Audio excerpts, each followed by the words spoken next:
Welcome to Motors YouTube channel. आज आपको देखुৱাম Tata Altroz XZ Plus 2021 last of लो गाड़ी है। Bumper to bumper original painter আছে। इंजिन बॉडी सील पाबो। आस्किंग एक्सो 6,60,000 टका অন টেবুল নেগোচিয়েবল হৈ যাব। 1.5 লাখ মান টকা ডাউন পেমেন্ট দিলে গাড়ীখন ঘৰত লৈ যাব পাৰিব। টপ মডেল হয়, কোম্পানী ফিটেড এলয় লাগি আছে। টায়াৰ কণ্ডিশ্যনটো চাবলৈ পাইছে 80 to 90% আছে।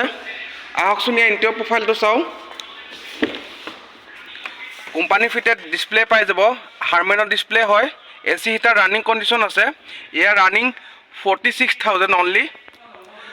কোম্পানী ফিটেড সিট কভাৰ লাগি আছে। এসি হিটাৰ পাৱাৰ ষ্টিং পাই যাব 4টা। গাড়ীখন যদি কাৰোবাৰ পছন্দ হৈছে স্ক্ৰিনত দিয়া নম্বৰত কন্টেক্ট কৰিলে হ'ল। ধন্যবাদ।